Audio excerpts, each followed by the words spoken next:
guys! Good morning! So, welcome to the last day of ating trip dito sa Hobart, Tasmania. So, right now, wala naman tayo masyadong itinerary but we're just going to walk around lang here sa Hobart City. So, punta tayo ulit sa Royal Botanical Gardens and then we're just going to walk mamaya sa Constitution Dock and then sa Salakaka Falls. So, it's a great day. Hindi naman is maaraw until now pero naka-forecast kasi mauulan mamaya hapon. So, hopefully maka-ikot na tayo bago pa uwi. So, enjoy the trip, guys!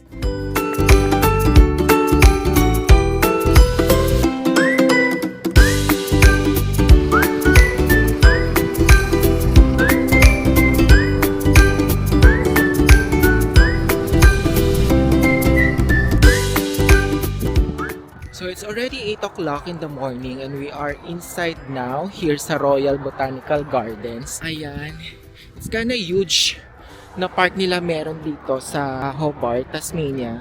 So usually lahat yata ng mga areas from Australia meron silang mga paganitong Royal Botanical Gardens. Even dun sa Sydney, kung last time na nagpunta tayo. And it's also a beautiful place. So right now, pupunta tayo sa Japanese garden area nila. So, hopefully makakita tayo ng mga Japanese feels na look.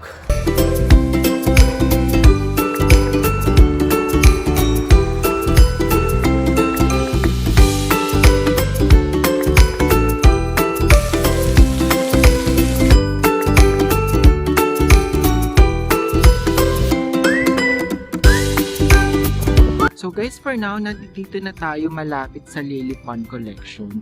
So, i-check natin kung anong meron doon. Just like yung nandun tayo sa Sydney, Australia. So, of course, yung sa Sydney is mas malaki siya kasi meron sila doon mas malaking pond.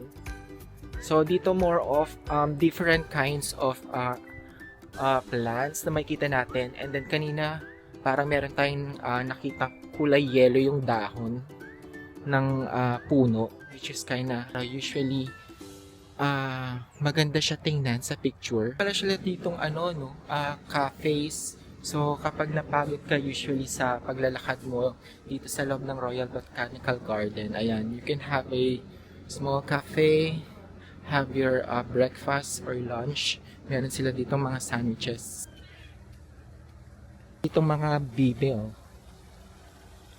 But guys, it's also interesting and a good way na magkaroon ng ganito rin sa Pilipinas, no? Kasi ang Australia, yung government nila, they usually have this maintenance sa mga park nila, which is, di ba, parang it's a good way for a country na merong klaseng ganitong park na pwede nating pasyalan. So, not just only yung mga malls na madalas natin pinupuntahan sa Pilipinas, but we also have this kind of park din. Though meron tayong mga parks, yun nga lang kasi hindi siya usually na-maintain masyado. Pero ito kasing mga nasa park nila, lalo na dito sa Hobart, Tasmania, itong Royal Botanical Garden nila, ganda ng lugar. Tasmanian Flora Connection. So, and then just a fun. Ayan. So, akyatin natin kung ano pa yung makikita dito sa loob ng collection nila. Ang dami nila dito mga iba-ibang halaman. And then usually, bawat halaman nila, meron sila ditong mga name tags. It's scientific name. So, this is just parang ano lang pala. It's a trail ng mga different kinds of plants. So guys, ito lang usually yung struggle niya. So pag galing kayo ng Royal Botanical Gardens, so wala kasi siyang usually mga dumadaan ng mga bus going pabalik sa city. Kasi in another way kasi yung daan niya. So normally, you need to walk. So you need to walk from Royal Botanical Gardens hanggang uli dun sa city for about 30 minutes. And medyo nakakapagod at malayo. So, if you have a chance, kung alam mo rin yung lugar kung saan yung pick up ng Uber, pwede ka rin naman mag-Uber. But you need to pay, of course, a fare for that one. So, medyo mahal din siya. So, I'll just choose na lang din to struggle myself to walk for 30 minutes going again to the city. So we are now here sa Tasmanian Museum Art and Gallery. So check natin kung ano yung meron sa loob. This is just a free museum, guys. So if you going to be here, ilang playground dito sa labas for the kids. And then ito na siguro yung labas ng kanilang reception area. Meron din silang cafe dito sa gilid. Now inside the Tasmanian Museum Gallery.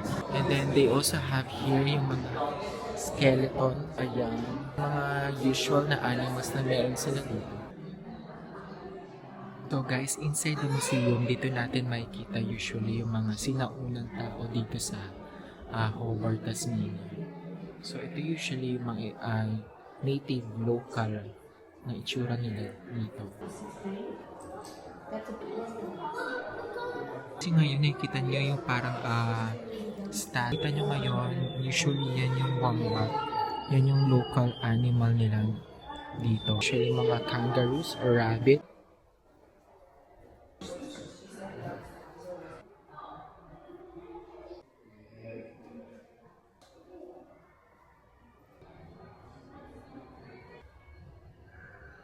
Actually guys, ang maganda dito usually sa Australia is pinapahalagan talaga nila yung mga arts and museums nila. Kaya tingnan mo, well-preserved usually yung mga items at yung mga arts na pinapakita nila usually sa lahat ng mga free museums nila dito. We are done now from our Tasmanian Museum Art and Gallery. So pupunta na ngayon tayo sa Constitution Dock. Wherein, syempre, nakadock doon yung usually ng mga ferry na normally napupunta sa iba-ibang towns na Hobart, Tasmania. So, doon tayo pupunta for a lunch. So far, how was it, the museum? It's nice, no? So, hopefully, marami pa tayong mapuntahan na mga museums dito. And then, we also have another one, yung sa Mona. But I think medyo may may bayad, which is kinda mahal, pero one of the controversial daw yun na museum dito sa Hobart kasi it usually involves yung mga sexes or mga masyadong dark ang theme ng mga usual arts nila. So ayun, so right now we are just walking lang then towards the Constitution Dock. So, hopefully ano na rin tayo, lunch. So guys, ito na usually yung kanilang Constitution Dock. So, tapat lang siya ng Hotel Grand Chancellor. So, naghahanap lang tayo ng pwedeng mali-lunch. Siguro, makakain muna tayo ng mga seafood or burgers, kumbaga. Pero parang I'm usually craving for a burger. Since last time nakapag-seafood na rin naman tayo. So normally right now, sinusulit na lang talaga natin yung last day natin dito sa Hobart, Tasmania. And so far, I'm enjoying myself here. So I also looking forward din sa trip natin sa Melbourne. So sana mas marami pa rin tayo mapuntahan. So meron na lang tayo 5 hours na lang dito sa Tasmania. So I'm gonna miss this place. Hopefully makabalik ulit tayo din dito or sa other parts naman ng Australia. So from Constitution Docks guys, meron ditong mga docking area. So meron tayo ditong masarap na creamery ice cream, which is yan na yung na-try natin last time. And then meron din sila ditong mga other seafoods, fish area na pwede natin kainan. Nakita ditong Belly Talk Burger kasi last time nakita ko rin siya dito na masasarap na burgers. Siguro we can try one. Try natin ang kanilang burger here. Mamaya gusto ko rin mag-chicken. So let's try din natin yung chicken nila mamaya. Pero busog pa naman ako, so I have already some meal. So burger meal naman tayo for now. So for our lunch for today, it's a burger na fries dito sa Belly Talk Burger dito sa Constitution. So kung gusto nyo ng mga masulit yung pagkain ng mga burger, yung mga pangkaling pagkain, at mga gwapong mga servidor ng mga Korean, punta kayo dito sa Belly Talk Burger.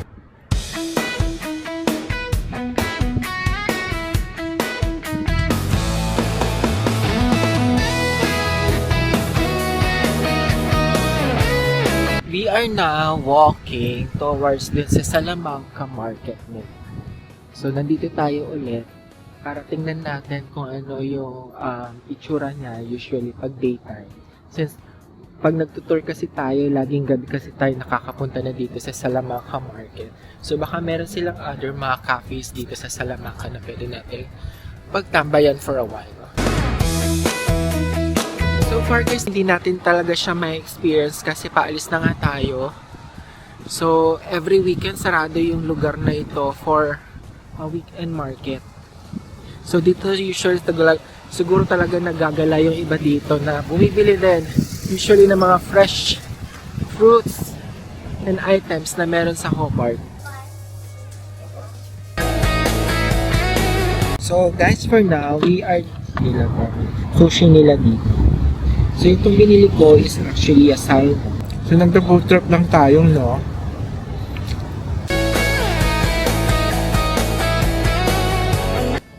Hi guys, nandito pa rin tayo sa Salamanca saan meron yung mga art center. So meron ditong mga pasalubong items na pwede tayong makabili normally ng mga pwede nating pampasalubong.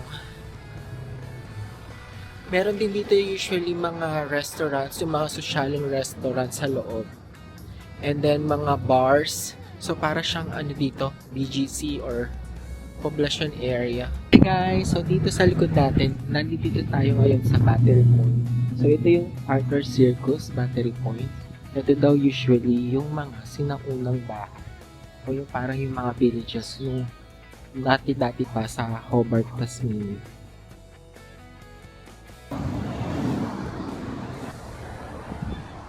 Guys, good thing meron tayong nadaanan dito na simbahan. So, tingnan natin itong St. Cathedrals nila na simbahan here. And open siya ngayon. Let's have a look inside.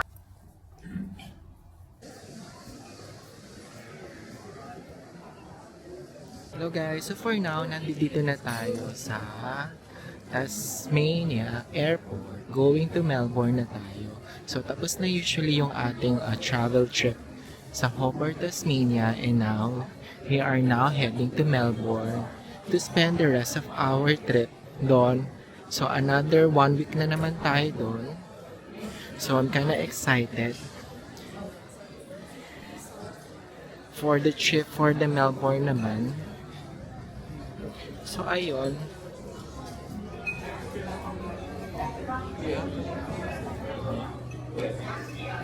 Hello guys, so we are now back again here in Melbourne Airport. So kakalapag lang ng ating airplane galing ng Hobart. So kukunin na natin yung baggage natin para makapag-check-in na ulit tayo doon sa hotel natin dito sa Melbourne. So I'm excited for my first day here in Melbourne again. Since bukas mag-start tayo ng ating trip dito naman sa Melbourne.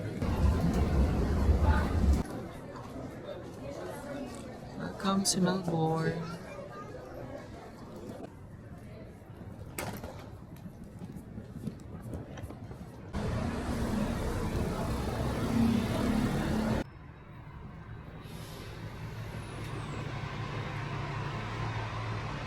So for those of you na hindi pa nagkaka-advance booking regarding about dun sa airport transfer, meron sila dito usually mga Skybus na pwede nyong ticket na kiosk.